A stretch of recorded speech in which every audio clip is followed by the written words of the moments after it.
they turned on the lights, so we can't see. We're on.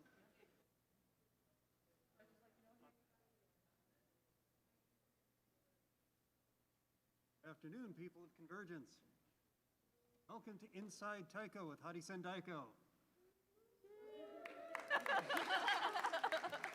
This is for you for showing up and being in the room. Yay! And another one for those of you who may be viewing the stream. Yay! Excellent. So, I'll just get started. So, for Harisen Daiko, oh, I can do that. Is that better? Intimate with that thing. I will get very up close and personal. I will invade its personal. All right, so we've been doing Taiko for you since about 2013, and while we do like to bring you good, honest Taiko, most of the time what you expect from us is something a little more.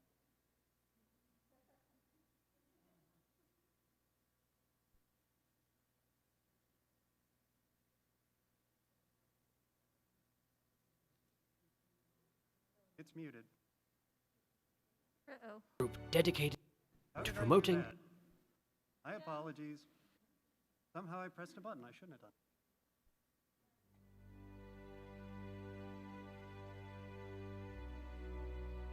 Harisen Daiko, native to the wilds of Minnesota, is known as a group dedicated to promoting and performing the Japanese art form of taiko.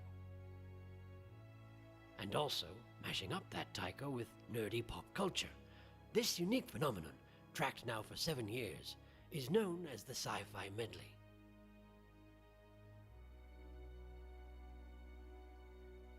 In the beginning, Harisen Daiko lauded the music of science fiction, just the music. Costumes, theatrics, and other shenanigans were kept to a minimum, as they were a respectable group they were. Well, mostly respectable. However, bit by bit, shenanigans began to creep in. First with the selective edition of theatrics, which then turned to theatrics plus costumes and props.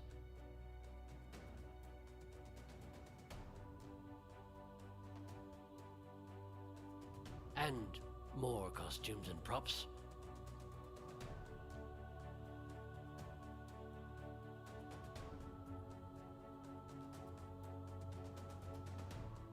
As time went on, it became clear that Harisen Daiko operated on the principle of escalating silliness.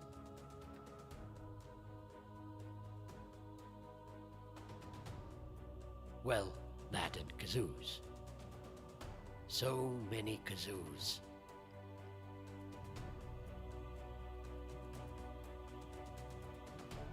What will this intrepid group of costume-wearing, prop-slinging, kazoo-screaming drummers do next? Only time will tell.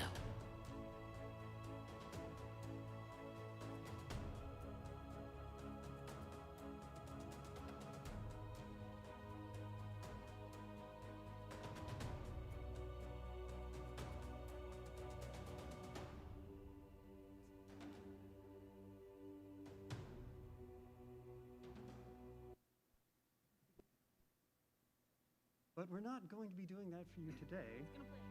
It is, unless I press this button again, because it takes an entire year to put that together for you.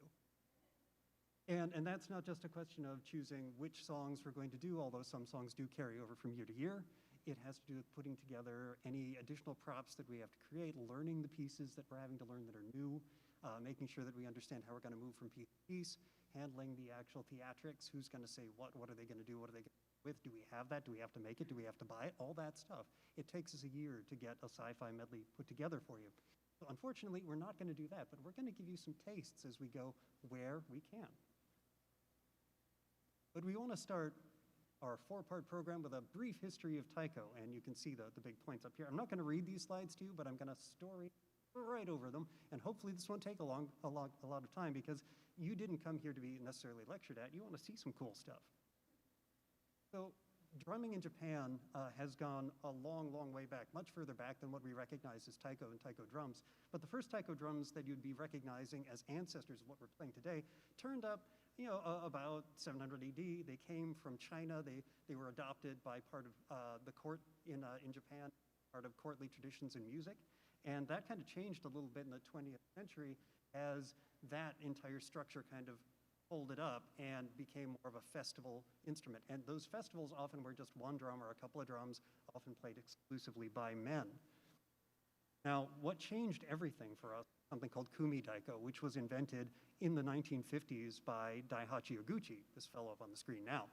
He was a jazz drummer, and he looked at the drums that were being used in the festivals and had found some sheet music for some of the old festival rhythms and thought, well, what if we had more than one drum? What if we had a jazz drum kit full of these big taiko drums? And basically invented ensemble drumming on these instruments in Japan.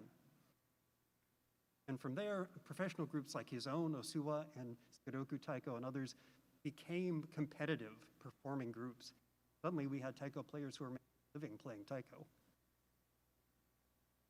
Now, it was in the 1960s that taiko actually crossed the Pacific and showed up in North America. Now, mind you, it had popped up here and there in Japan towns, but it was when Seiichi Tanaka created the San Francisco Taiko Dojo and Kinara Taiko started as well, and we started seeing organized taiko groups, teaching taiko groups here in America. And our groups that we have learned from can trace their lineage back to the San Francisco Taiko Dojo and Tanaka Sensei. And with that, oops, actually there was one more thing before I went on.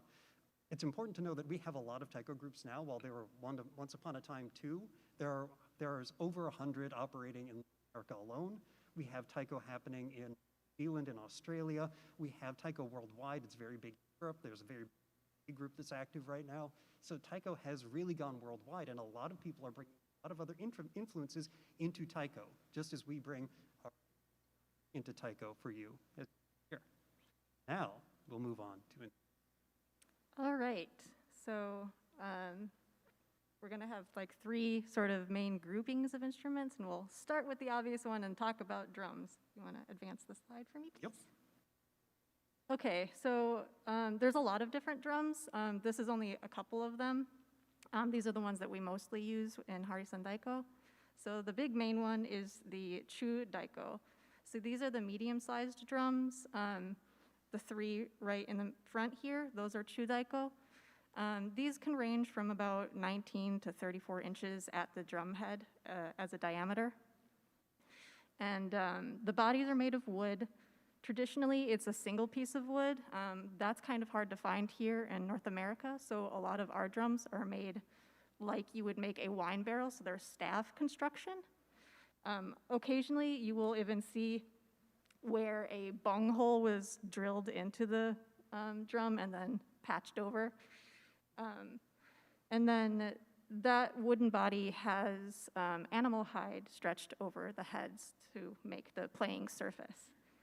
And as they're stretching that, it's kind of a whole big process. It takes quite a while of wetting and stretching the hide to the point where it gives you a good sound. Once the drum maker is happy with the way that the hide is stretched, they tack it down using those black round tacks. And that's really kind of a visual hallmark of these drums, along with the mimi, which are those little loops around the perimeter of the end of the hide. That's a relic of the process of stretching the hide out over the drums. And these are, again, they're the most common drums in Kumi Daiko groups. They tend to be the ones that are played most often. And there's a couple different ways that you can play them. Right now, we have our 3 Chu Daiko on what are called naname stands. You can also play them beta, where it is it's set up vertically where you're playing straight down on the drum head, and then there's a couple other variations that Harisen, personally, we don't tend to play that way, but they're out there, and you might see that with other groups. Can we get, Jill, will you please demo the sound of a Chu Daiko for us?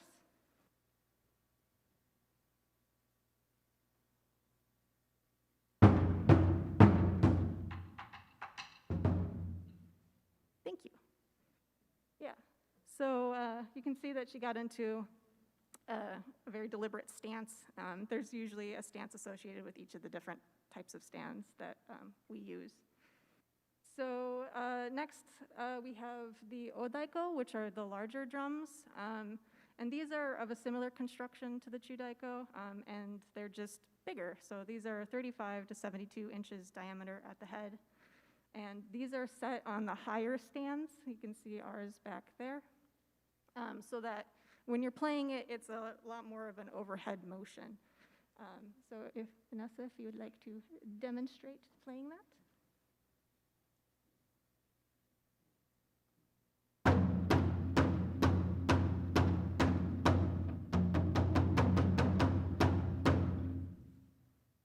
Thank you. So again, you saw she got into a deliberate stance when she was playing that. And it's kind of got a bigger, deeper sound than our Chudaiko. Then we have the Shime Daiko. These are smaller drums. They're usually tucked in the back.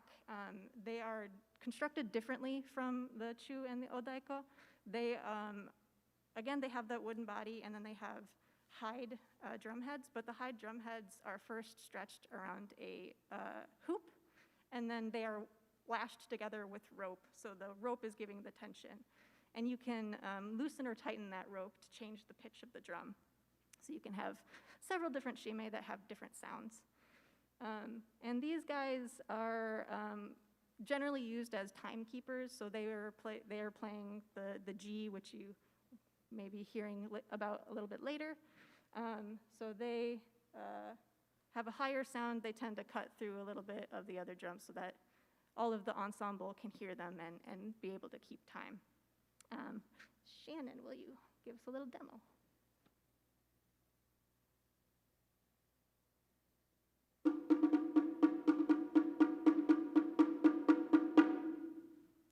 Thank you. And then this fourth drum is one that Harisen hasn't made too much use of, but it has been our quarantine project. So we're all learning how to play the katsugi. So this one is of a similar construction to the shime. So it's a tied drum, except instead of setting it on a stand, you can also attach a strap and wear it slung across your body and play it that way. You may have noticed as you're coming in, Holly playing it out in the hallway. So this guy is a bit more portable than our normal drum. You want to give us a little sound.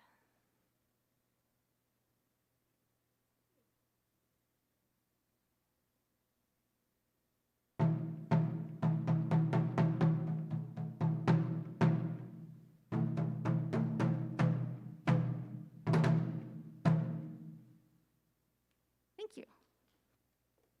So those are generally the drums that we use most frequently. Again, these are just a sampling, and you might see some other groups using some different drums, or perhaps have them in different stands. But yeah, these are the drums.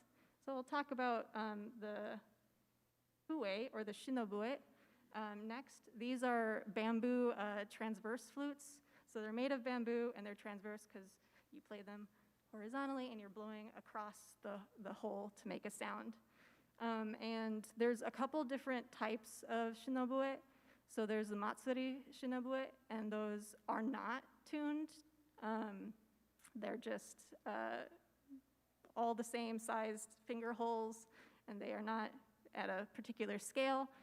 We tend to use the uta fue, and these are the ones that are tuned to a Western scale. But instead of saying, like, this is a C flute, they tend to indicate the tune, the scale by a number. And you can see on the image on the right, they will paint the kanji for the number on the head of the fue. And I've got one of them right here. Probably pretty small for you guys to see, but these guys are a little bit different from the Matsuri fue because, again, it's tuned, so they have different sized finger holes to try to get that appropriate scale that you can play.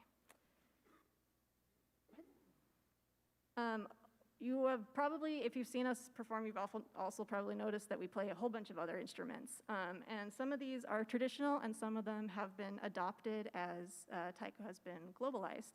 So some of the more traditional ones So we've got the chapa, which are little hand cymbals, and these are, obviously they're metal, and you can play them a couple different ways. They're pretty loud, so give us a go.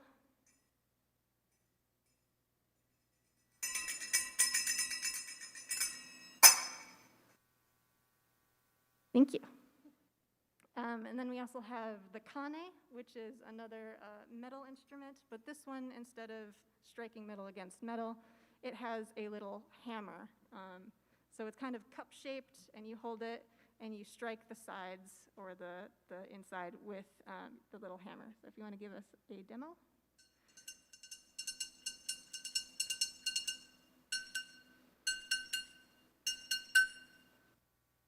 Thank you. And then we have a new instrument for us that we're very excited to start incorporating into our songs, the kokeriko. So this is wooden slats that are tied together so that when you manipulate it, it creates a sort of clacky, rustly sound that Christopher will demonstrate for us.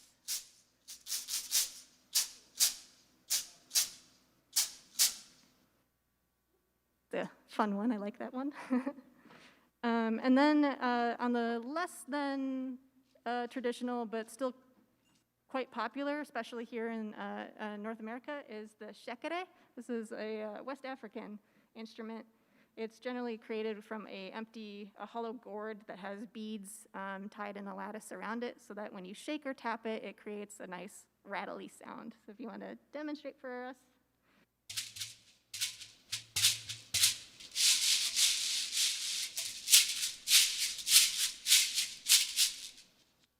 Yeah, the shaker. You may have noticed that one featured in one of our songs, Naksaltatus, if you are veterans of Harisen. And then we also have the clave, which there's a lot of different similar instruments around the world. And these are just two pieces of wood, sometimes another material, and you just hit them together. So I will demonstrate that one.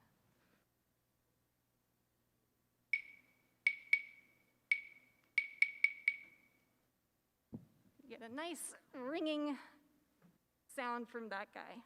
And then, of course, when we were talking about our SCIFI medley, we'll stick any instrument into that guy.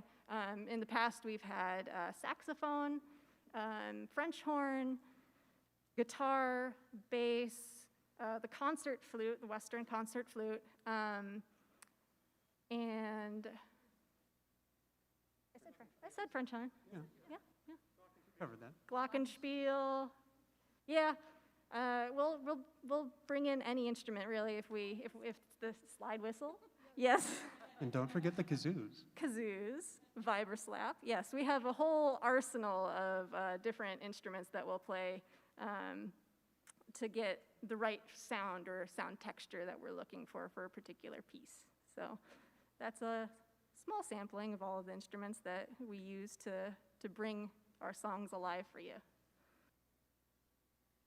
Right, and that's over to Kuchishouka and Matsuri. Marit. Oh, so when you have watched us play, for those of you who have gone to other concerts in more traditional, and when I say traditional, I mean Western traditional ensembles, you've noticed that we don't have sheet music. And we don't learn with sheet music either. So when we learn how to play different songs in Taiko pieces, what we learn is through a series of phonetic, onomatopoeic syllables that we call Kuchishouka. Kuchishouka translates roughly to mouth singing, mouth notes. There's a variety of different translations.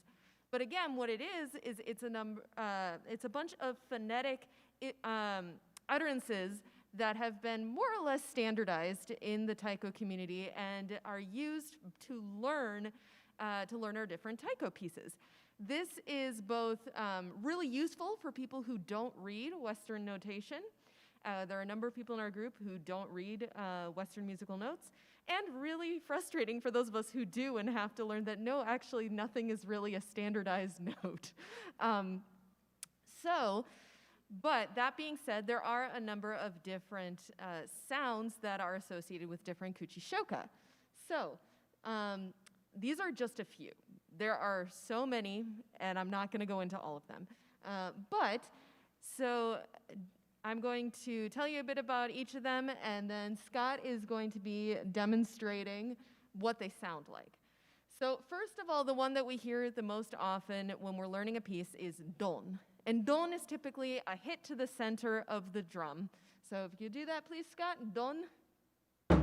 Yep, just your standard hit. Bog standard hit. And then ka is a hit on the rim of the drum. The rim, not the tax or byo, because that's bad, but on the rim of the drum. So, Scott, if you could play ka, ka.